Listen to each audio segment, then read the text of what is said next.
예수님께서 한날 예루살렘 성전에서 사람들에게 말씀하시기를 너희는 진리를 알게 될 것이고 진리가 너희를 자유롭게 할 것이다 라고 말씀을 전하셨습니다. 유대 지역 사람들은 이 말이 거슬렸습니다. 자기 자신이 누구의 종노릇을 한 일도 없는데 자유를 말하자 기분이 상했습니다.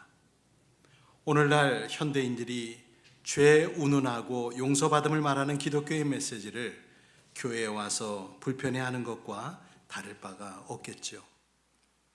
요한복음 8장 34절 말씀에 예수께서 대답하셨다. 내가 진정으로 진정으로 너희에게 말한다. 죄를 짓는 사람은 다 죄의 종이다. 우리는 과연 자유로운 사람일까요? 놀랍게도 사람은 자유보다는 오히려 어떤 것에 구속된 상태, 압제된 상태, 노예화된 상태를 편하게 느끼기도 합니다. 독재자 밑에서 꼼짝 못하고 사는 것을 아무 문제의식이 없이 지낼 정도로 이 교육의 체제를 통해서 세뇌된 사람들도 많습니다. 가까운 북녘 땅만 바라봐도 그렇죠. 그리고 자본주의 체제의 사람들도 나름의 체제 수능 교육의 결과로 어떤 일에 문제의식을 느끼지 못하고 스스로 권력의 일방성에 순응할 때도 있습니다. 그래서 깨어있는 시민이 이 민주사회에서는 중요하다 말하는 것이죠. 자유를 선포해 주어도 그 자유를 누리지 못하고 다시 부림받는 노예의 신분으로 돌아가고자 하는 이 병리적인 상태가 인간에게 있다는 사실은 여러모로 인간의 해방과 자립을 가로막습니다.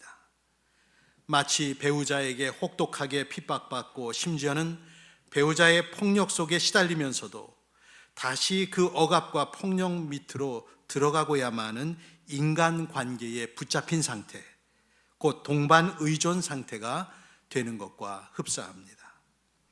하나님께서는 인류가 죄의 노예처럼 종속되어 있는 상태라고 진단하셨습니다.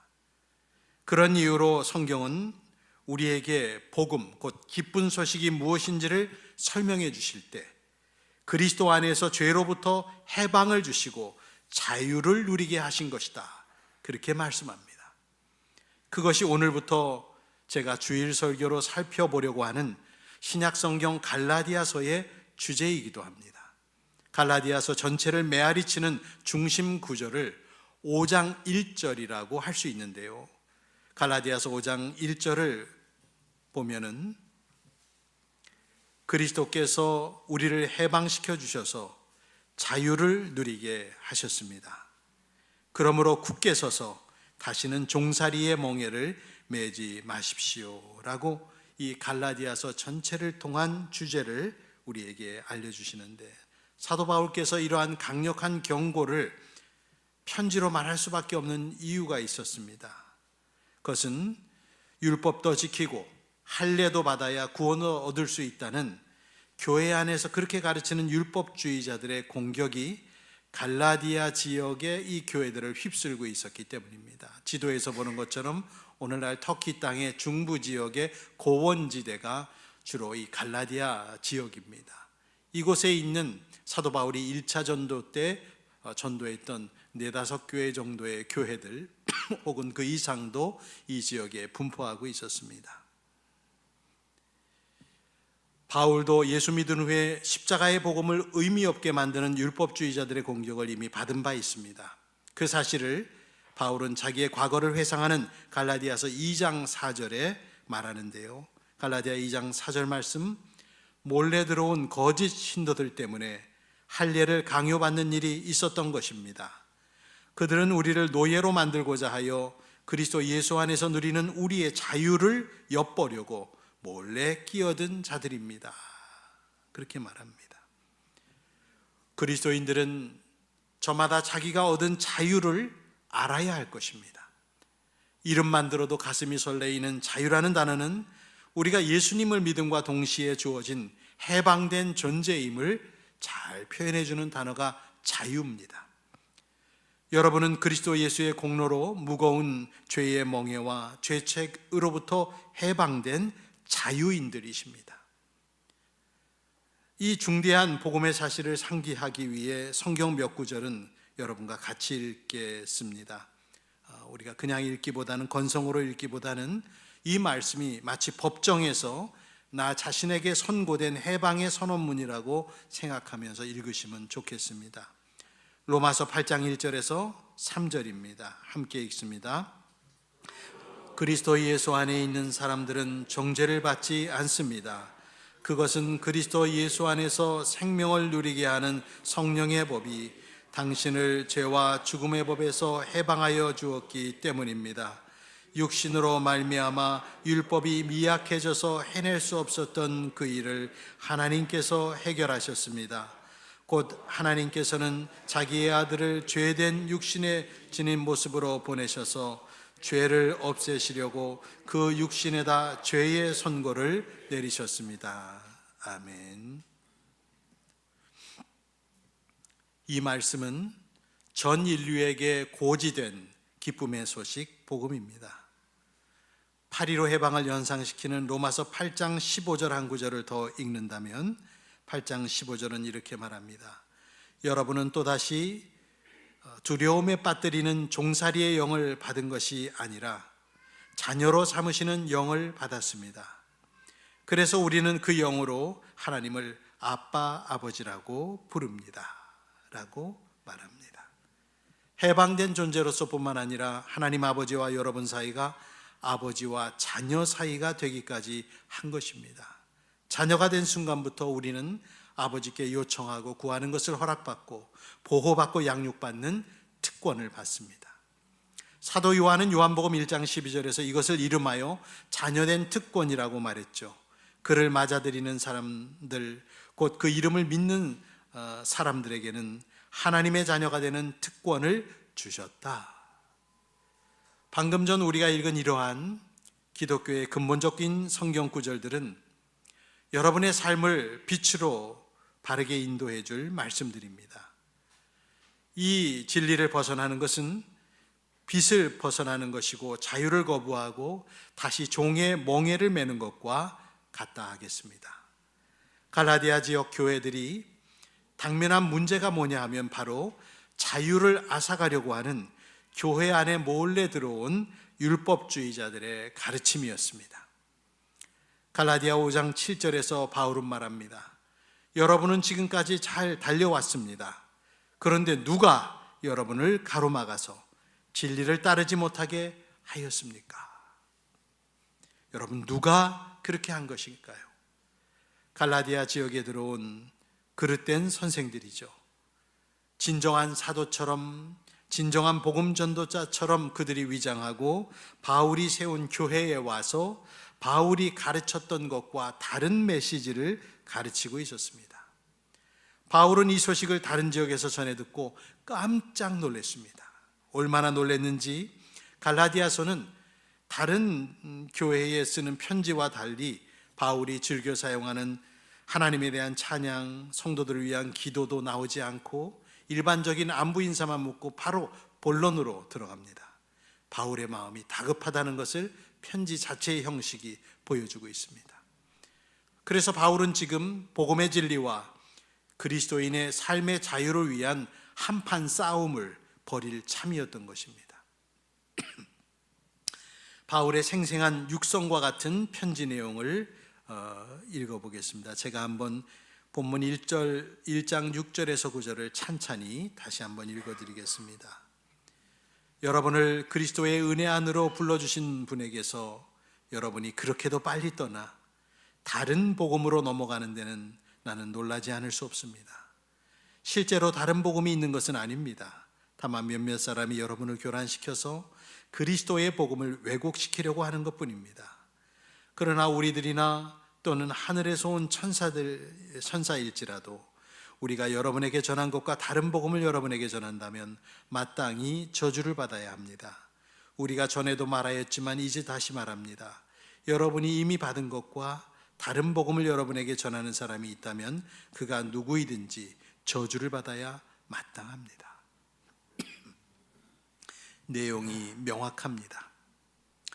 교회를 어지럽히는 몇몇 사람이 있으며 그들은 그리스도의 복음을 왜곡시키려는 사람들이라는 것이죠. 저주를 받아서 마땅한 사람들.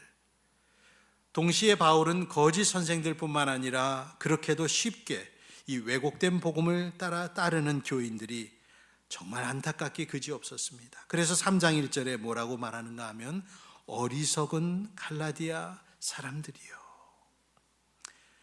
마치 오늘 우리 교회에 사는 사람, 우리 지내는 우리들에게 우리 교회를 세운 전도자가 어리석도다 유성에 거하는 교회 사람들이요, 이렇게 말하는 것과 같겠지요.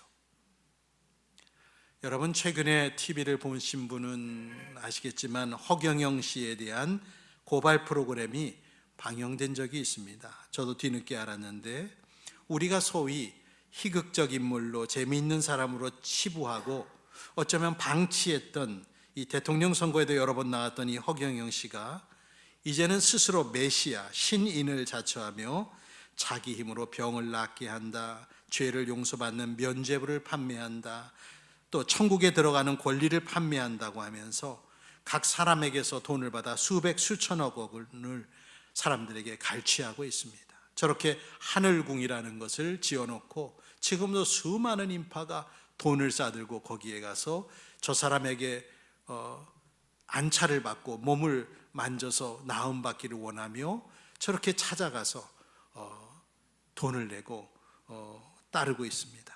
또한 방송에서 보셨듯이 서울 우유에다가 허경영이라는 이름을 붙여서 자기의 기운이 들어가 만병통치약이 된다고 하면서 그 우유를 불로유라고 이름을 붙여서 팔고 있는데, 이 말을 믿는 그 추종자들은 방송에서 나왔듯이 서울 우유를 방 안에다가 몇백 병씩 몇천 병씩 쌓아놓고 유통기한이 다 지난 6개월 1년 지난 것도 그거를 만병통치약으로 알고 상한 우유를 계속 수백 병씩 쌓아놓고 먹고 있습니다. 서울우유 측에서 너무 대량으로 이거를 사가서 인지할 정도로 정말 정신없는 행동들을 하고 있음에도 그들은 지금도 계속해서 그 행동을 멈추지 않고 있습니다. 바울이 갈라디아 지역 교인들에게 어리석은 사람들이요 라고 했던 말이 허경영을 하나님으로 믿는 사람들을 보면서 우리에게서도 저절로 나옵니다. 어리석도다. 여러분도 느끼겠지만 이 세상의 말들, 이치들은 자기 나름대로 풀어가고 주장하면 모두 다 일리 있어 보입니다. 신약의 교회들을 휩쓸었던 율법주의자들의 말들도 가만히 듣고 있으면 다 일리 있습니다. 구약시대에 하나님이 주셨던 율법들이 예수님의 이름으로 완성되고 성취된 것을 제대로 알지 못하면 그저 성경이라고 생각하는 율법 조항들을 강조하고 그것을 주신 여호와 하나님의 뜻을 강조하다 보면은 그것이 예수님이 이루어 주시고 성취하신 일을 의미 없이 만드는 것이라는 것도 모르고 그냥 추종하고 따라가게 돼 있는 것입니다. 그래서 요즘 우리 주변에도 구약 성경에 있는 율법의 준수를 해야만 구원 얻는다라는 교회들이 생겼습니다. 정확하게는 이단들이죠. 유대인들이 지켰던 유월절 예식을 지켜야 구원 얻는다는 하나님의 교회 안상홍 증인회도 있고, 제7일 안식계처럼 구약 성경의 음식 정결 규례를 지켜야 한다고 믿는 이들도 있습니다. 우리 교회 근처에 있는 어느 교회, 어느 날 보니까 교회 이름도 바꾸고 목회자가 이름도 자기 이름도 바꾸고 마치 우리 교단인 것처럼 교단 마크를 도용해서 교패를 만드는 이 정체를 알 수 없는 이 교회도 제가 기사화된 내용을 참조해 보니까 그 교회 목회자가 주장한 게 뭐냐면 예수님만 찾아서는 천국 못 간다. 예수를 믿었기 때문에 이제는 모세를 따라가야 된다. 모세를 잡지 못해 교회들이 무너지고 있다. 예수님과 마리아는 부부관계였다. 이런 내용의 아연실색할 내용들을 말한 것을 기사를 통해서 확인했습니다. 사실이 아니기를 바랄 뿐입니다. 오늘 말씀 가운데도 우리가 명심할 내용이 있지요. 그것은 다른 복음은 없다. 단지 왜곡된 복음만 있을 뿐이라는 말씀입니다. 1장 6절에서 7절에 여러분을 그리스도의 은혜 안으로 불러주신 분에게서 여러분이 그렇게도 빨리 떠나 다른 복음으로 넘어가는 데는 나는 놀라지 않을 수 없습니다. 실제로 다른 복음이 있는 것은 아닙니다. 다만 몇몇 사람이 여러분을 교란시켜서 그리스도의 복음을 왜곡시키려고 하는 것 뿐입니다. 소망인 교우 여러분, 혹시 여러분은 요즘 예수 믿으며 혼란스럽지 않으십니까? 누구 말이 맞다는 거야? 왜 이렇게 주장이 다르지? 기독교의 내용이 원래 이렇게 해석이 일치되지 않을 정도로 불분명한 것이었는가? 정말 예수 믿으며 혼란스럽습니다. 기독교 이단이 도대체 몇 개고, 기독교를 베이스로 하고 있는 기독교 바탕의 사이비 종교는 또 얼마며, 정통이라는 간판은 내걸었지만 목회자 개인이 이상한 가르침에 빠져서 변질된 교회는 또 얼마나 많습니까? 기독교 밖에 있는 사람들에게는 그 모든 것이 그냥 뭉뚱그려서 기독교로밖에는 보이지 않는데도 기독교 내부에서는 서로 자기가 정통이라고 말하고 서로가 서로를 포섭해서 자기 편으로 만들려는 것 같아서 기독교라는 이름만 보면 신뢰가 가지 않아 하는 것이죠. 그렇다고 너무 부정적으로 절망만 하지는 마십시오. 개신교라고 우리가 불리우는 부패한 구교에 저항하여 성경적 기독교의 회복을 주창한 개혁교회들은 서로가 서로에게 영향을 받은 사람들이고 과거에는 모두 한 뿌리였습니다. 그러다가 하나님께 나아가는 더 경건한 방식을 취하려는 각각의 노력 때문에 특색 있는 교파로 자리를 잡은 것일 뿐 서로를 배척하는 관계는 아닙니다. 감리회도 성공회도 침례회도 성결교도 순복음파도 같습니다. 우리 교단도 대한예수교 장로회죠. 사람들은 장로교라고 말하는데 엄밀한 의미로 틀립니다. 예수교의 장로회입니다. 예수교를 믿는 감리회, 예수교를 믿는 침례회, 그 회만 다를 뿐 우리 모두는 예수교인들이지 장로교라는 교회가 따로 있는 게 아닙니다. 하나님 나라에서 장로교가 어디 있고 감리교가 어디 있겠습니까? 우리 모두는 주님의 자녀여 주의 교회들입니다. 다양성을 존중합니다. 그러나 그럴지라도 사도신경으로 요약되는 근본적인 기독교 교리는 함께 고백하고 복음을 떠난 독자적인 가르침은 우리는 인정하지 않겠다라고 선언합니다. 독자적인 가르침을 말할 때 우리는 이단으로 여기고 더 이상 기독교가 아니라고 말합니다. 복음을 떠난 순간 기독교의 위치를 벗어난 것입니다. 변질된 교회에 다른 말을 하는 신흥 종교로 탈바꿈한 것이죠. 바울이 복음을 전하던 시절에 율법주의가 예수 복음을 훼손하고 복음의 변질을 주도했다면 오늘날에는 더 다양한 왜곡들이 존재합니다.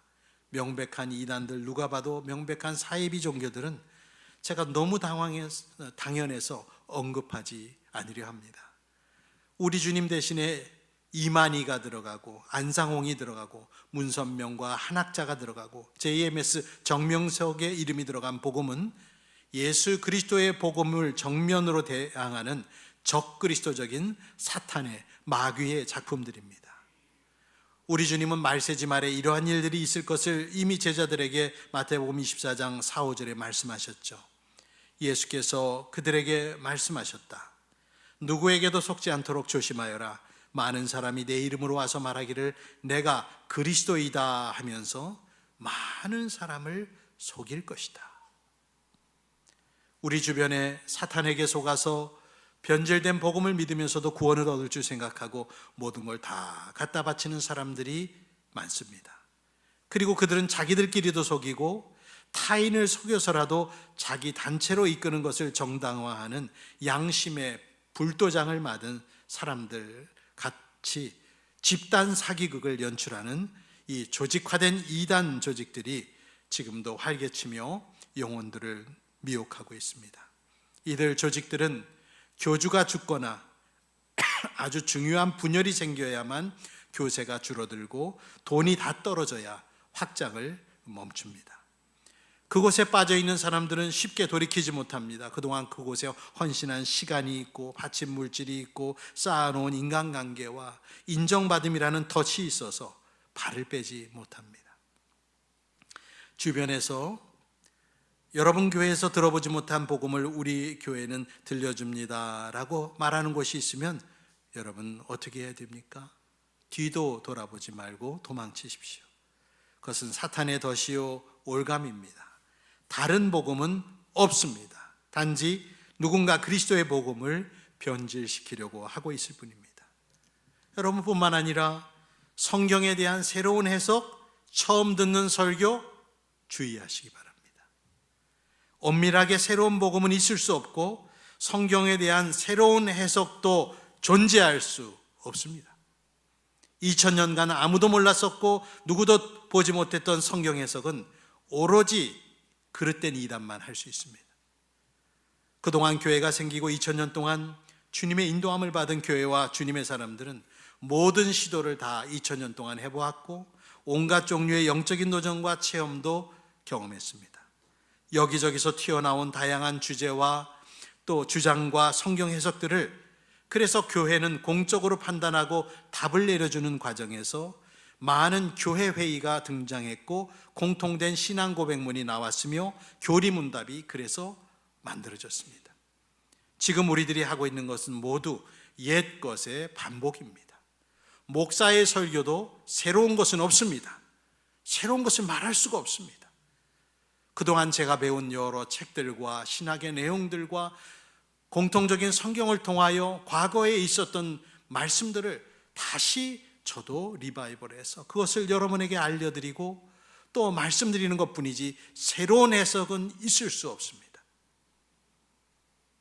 심지어 이단의 모습들조차도 짧게는 수백 년 전, 길게는 1000년, 거의 2000년 전부터 있었습니다. 이단들도 재탕입니다. 해 아래 새 것이 없습니다. 이단은 아니더라도 새로운 해석을 과도하게 주장하는 말들도 여러분 꼭 주의하십시오. 인터넷상에 있는 수많은 영상을 보면 사람들의 관심을 억지로 끌어들여서 영상을 보게 하려고 자극적인 제목으로 영상을 만드는 사람들을 수없이 만납니다.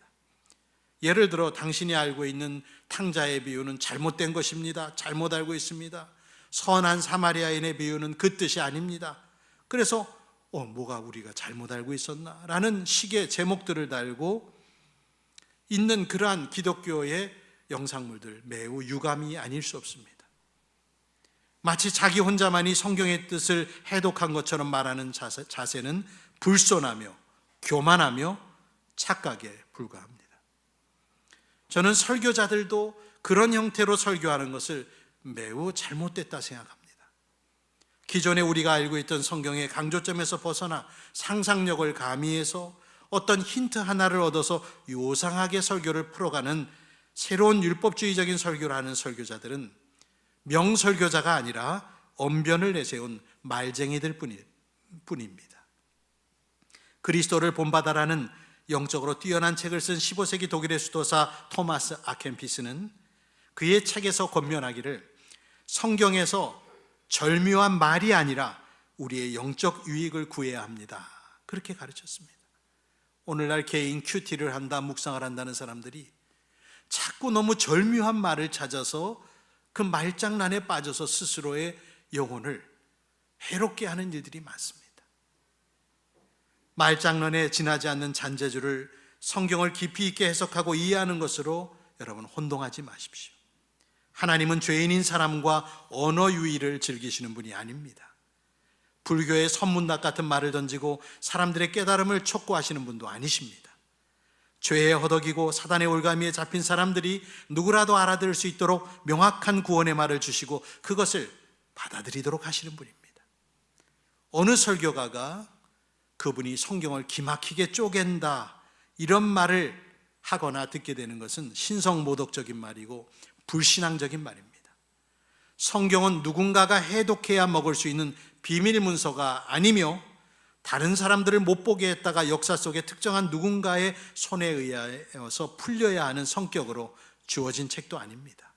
시골의 농부도 산골의 안악내도 평범한 필부나 어디서나 보는 장사미사의 인물들이라도 보고 구원을 얻게 하신 친절한 구원의 안내서가 성경의 말씀입니다. 다른 복음은 없습니다. 처음 보는 신박한 성경 해석도 불가능합니다. 성령을 통하여 2000년간 교회와 성도들에게 내려진 단비 같은 전통과 선진들이 영적 도전을 했던 역사만 있을 뿐 다른 복음은 앞으로도 없을 것입니다. 우리가 그동안 간과했던 특정한 성경 구절을 겸손하고 성실하게 드러내어서 이런 면도 있을 수 있습니다 라고 말하는 것은 가능하겠지만 기존의 해석을 부정하는 처음 보는 성경 해석은 대부분이 틀린 해석입니다. 복음의 왜곡도 조심해야 되겠지만 다른 한편은 복음을 상품화하여 사람들을 교육시키려는 것도 조심히 바라보라고 여러분에게 말씀드리고 싶습니다. 그러한 시도들을 보면 자연스럽게 상업적인 기법이 들어가고 동기부여를 할 때도 상업적인 기법이 들어가고 인원을 동원할 때에도 그러한 세상의 방법을 쓰게 되어 있습니다. 교회가 하는 일들이 세상의 사업장에서 하는 일들을 닮아가며 욕망을 부추기는 모습도 복음의 왜곡을 가져올 수 있습니다. 이것이 그동안 한국교회가 무분별하게 미국의 대형 교회를 본따서 추구하려다가 결과적으로 실패한 모습들입니다. 대형 교회들이 돌아가는 모습은 큰 사업장을 그대로 빼다가 닮은 곳이 많습니다.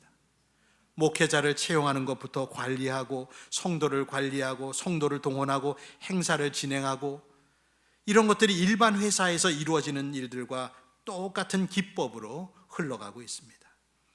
이것이 현대적인 서비스와 효율과 원스톱 쇼핑에 익숙한 성도들에게는 매우 자연스럽고 좋게 보이기 때문에 무분별하게 추구하다가 교회가 어떠해야 된다는 근본적인 가르침을 무시하고 그냥 세상의 조직으로서 굴러가는 곳들이 많이 있는 것입니다. 한국과 미국에는 여러 가지 기독교 세미나들이 많습니다. 그 중에서도 교회의 성장을 위한 방법을 나누는 세미나들은 가보면 보통 자기 교회 자랑으로 흐르기 일쑤입니다. 내용도 매우 빈약하고 그 교회에서만 특수한 상황에서 적용이 되어서 일시적인 현상을 만든 것일 뿐인데 그거를 어떤 고정적인 법칙으로 오해하여 다른 교회들에게 전파하고 싶어 하는 내용들이 대부분입니다. 빈약한 세미나를 갖고서 자기 교회의 어떤 대표 상품을 만들고 싶어 하는 안쓰러운 욕망을 저는 그곳에서 늘 발견하고 슬퍼했습니다. 무엇인가 자기 교회의 대표적인 영적 상품을 만들어내야 한다는 그 강박관념에 가까운 생각을 가진 목회자들도 많이 보았습니다. 큰 교회가 되기를 바라는 목회자나 성도들의 욕망을 이용하여 어느 교회는 뭘로 성공했다, 어떤 교회는 뭘 강조해서 떴다, 대형 교회가 된 비결은 무엇이다라는 유행이 번져가면서 결과적으로는 그 내용을 무분별하게 적용시킨 일반적인 교회들이 혼란에 빠지고 심지어는 그것으로 인하여 분열까지 하게 되는 이야기들을 저는 그동안 숱하게 만났습니다. 기독교는 사람들의 욕망을 자극하고 형통을 약속하는 종교가 아닙니다. 자기를 부인하고 십자가를 지고 주님을 따르는 제자들의 종교요, 고난이 따르더라도 십자가를 전하는 순교의 종교고 순종의 종교입니다. 사도 바울은 1장 10절 말씀처럼 사람의 환심이 아닌 하나님을 기쁘시게 해드리려고 노력한 참된 목회자였지만 그러나 오히려 거짓 선생들의 모함을 통해서 바울은 어느덧 갈라디아 지역 교인들에게 바울이 사람들의 환심을 사려는 진짜 사도도 아니면서 사도 행세를 하는 사람으로 곡해되어서 이미 마음에 자리 잡고 있는 상태였습니다. 그는 답답하여 1장 10절에 이렇게 말합니다. 내가 지금 사람들의 마음을 기쁘게 하려 하고 있습니까? 아니면 하나님의 마음을 기쁘게 해드리려고 하고 있습니까? 아니면 사람의 환심을 사려고 하고 있습니까? 내가 아직도 사람의 환심을 사려고 하고 있다면 나는 그리스도의 종이 아닙니다 라고 했습니다. 말씀을 맺습니다. 성경은 예수로 인한 구원의 복음 외에 다른 복음은 없다고 분명히 말합니다.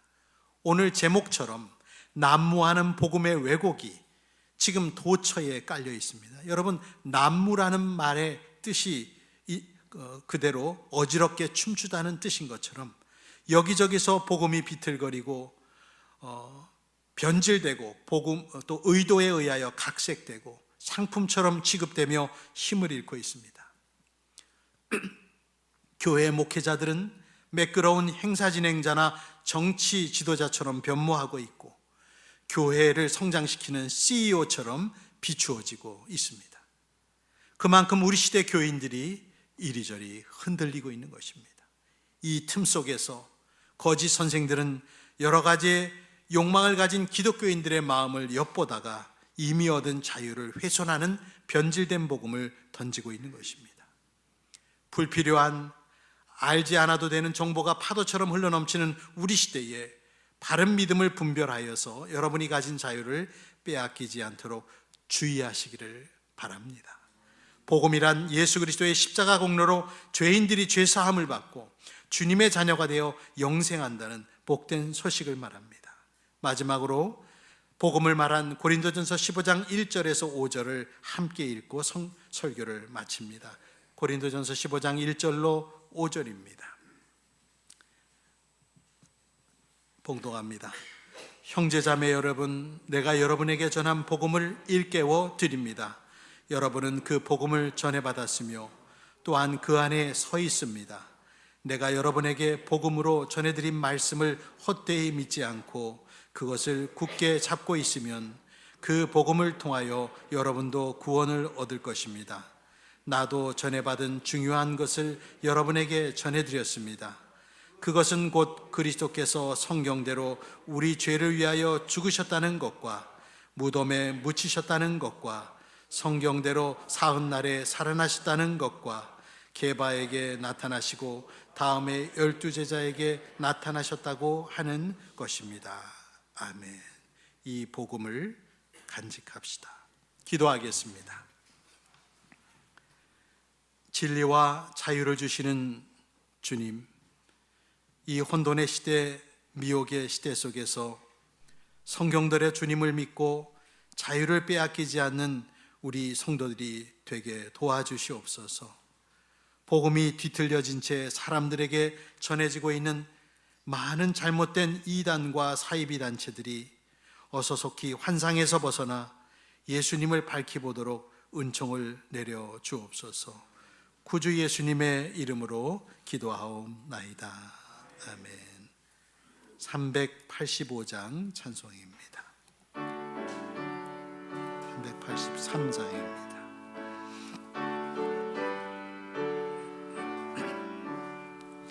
눈을 들어 산을 보니 더욱 어디서나 천지 지은 주 하나님 나를 도와주시네. 실족지 않게 주가 깨어 지키며 택한 백성 항상 지켜 길이 보고 도우시는 하나님이 내게 그늘 되시니 낮에와 밤에 달이 너를 삼지 않겠네. 내게 말을 주지 않고 오늘 보호하시며 너의 주님 지금부터 영영 인도하시리.